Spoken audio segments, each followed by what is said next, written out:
Hi ಸ್ನೇಹಿತರೆ, ನಮಸ್ಕಾರ ಎಲ್ರಿಗೂ. ಯಾರೆಲ್ಲ ನನ್ನ ವಿಡಿಯೋ ನೋಡ್ತಾ ಇದ್ದೀರೋ ದಯವಿಟ್ಟು ವಿಡಿಯೋನ ಲೈಕ್ ಮಾಡಿ, ಹಾಗೆ ಒಂದು ಕಮೆಂಟ್ ಮಾಡಿ ಹೇಗಿತ್ತು ವಿಡಿಯೋ ಅಂತ. ಹಾಗೆ ನಿಮ್ಮ ಫ್ರೆಂಡ್ಸು ಫ್ಯಾಮಿಲಿ ಎಲ್ಲರಿಗೂ ಶೇರ್ ಮಾಡಿ. ಇನ್ನೂ ಹೆಚ್ಚಿನ ವಿಡಿಯೋಗಾಗಿ ಹೀಗೆ ಸಬ್ಸ್ಕ್ರೈಬ್ ಮಾಡ್ಕೊಳ್ಳೋದು ಮರಿಬೇಡಿ. ಹಾಗೆ ಬನ್ನಿ, ಇವತ್ತು ಚಿಕನ್ ಪೆಪ್ಪರ್ ಡ್ರೈ ಮಾಡುವ ವಿಧಾನ ತೋರಿಸ್ತೀನಿ.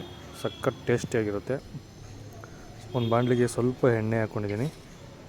ಒಂದು 5 ಹಸಿಮೆಣಸಿನಕಾಯಿ ಉದ್ದುದ್ದಾಗಿ ಹಚ್ಕೊಂಡು ಹಾಕ್ಕೊಂಡಿದ್ದೀನಿ. ಕರಿಬೇವು ಸೊಪ್ಪು ಹಾಕ್ಕೊಂಡಿದ್ದೀನಿ. ಕರಿಬೇವು ಸ್ವಲ್ಪ ಜಾಸ್ತಿ ಹಾಕ್ಕೊಂಡಷ್ಟು ಚೆನ್ನಾಗಿರುತ್ತೆ. ಹಾಗೆ 1 ಗೆಡ್ಡೆ ಬೆಳ್ಳುಳ್ಳಿ ಜಜ್ಜಿ ಹಾಕೋತಾ ಇದ್ದೀನಿ ನಾನು. 2 ಗೆಡ್ಡೆ ಸಣ್ಣ ಗೆಡ್ಡೆ ಆದರೆ 2 ಗೆಡ್ಡೆ ಈರುಳ್ಳಿ ಹಾಕ್ಕೊಂಡು ನೀಟಾಗಿ ಎಣ್ಣೆಗೂ ಈರುಳ್ಳಿಗೆಲ್ಲ ಮಿಕ್ಸ್ ಮಾಡೋಣ. ಮಿಕ್ಸ್ ಮಾಡಿಕೊಂಡು ಒಂದು ನಿಮಿಷ ಹಂಗೆ ಇದು ಮಾಡ್ಕೊಳ್ಳೋಣ ಎಣ್ಣೆಯಲ್ಲಿ. ಈರುಳ್ಳಿ ಕಂದು ಬಂತದ ತಕ್ಷಣ ಆಮೇಲೆ 1/4 kg ಚಿಕನ್ ಹಾಕೋತಾ ಇದ್ದೀನಿ.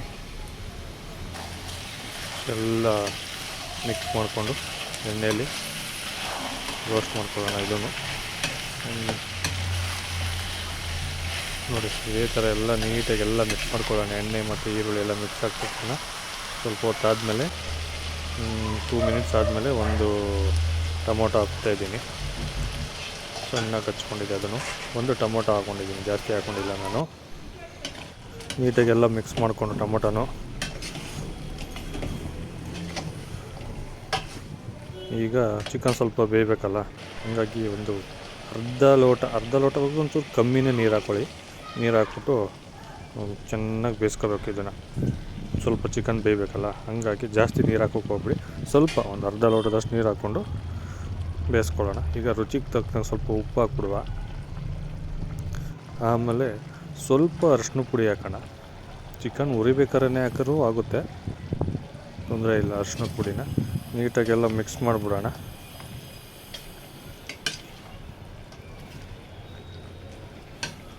ಮಿಕ್ಸ್ ಮಾಡಾದಮೇಲೆ ಒಂದು ಪ್ಲೇಟ್ ಮುಚ್ಚಿಬಿಡೋಣ. ಪ್ಲೇಟ್ ಮುಚ್ಚಿಬಿಟ್ಟು ಒಂದು 3 ರಿಂದ 4 ನಿಮಿಷ ಚೆನ್ನಾಗಿ ಬೇಯಲಿ ಚಿಕನ್ನು. ಬೆಂದ ಮೇಲೆ ನೋಡಿ ಓಪನ್ ಮಾಡಿ ಸ್ವಲ್ಪ garam masala 1/4 spoon chilli powder, 1/4 ಸ್ಪೂನಷ್ಟು ಚಿಕನ್ ಮಸಾಲ ಹಾಕ್ಬಿಟ್ಟು ಮಿಕ್ಸ್ ಮಾಡಿಬಿಡೋಣ. ಇದನ್ನು ಎಲ್ಲ ಮಿಕ್ಸ್ ಮಾಡಿಬಿಟ್ಟು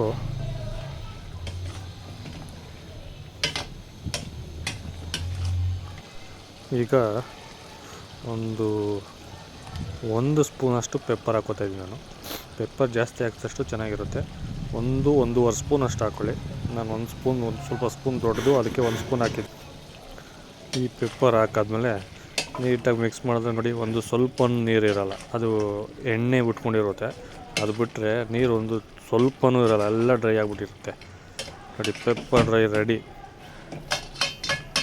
1 ನಿಮಿಷ ಬಿಸಿ ಮಾಡ್ಕೊಬಿಟ್ರೆ ಮುಗೀತು. ಹೈ ಫ್ಲೇಮ್ ಮಾಡೋಕ್ಕೆ ಹೋಗ್ಬೇಡಿ. ಹೈ ಫ್ಲೇಮ್ ಮಾಡಿದ್ರೆ ಎಲ್ಲ ಮಸಾಲೆ ಐಟಮ್ ಎಲ್ಲ ಹಿಡಿದ್ಬಿಡುತ್ತೆ.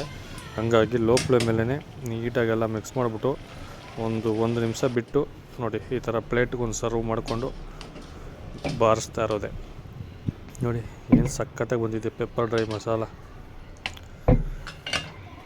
ಸಖತ್ತಾಗಿದೆ. ಒಂದು ಸಲ ಈ ಥರ ಮಾಡಿ, ತುಂಬ ಚೆನ್ನಾಗಿರುತ್ತೆ ಚಿಕನ್ ಪೆಪ್ಪರ್ ಡ್ರೈ.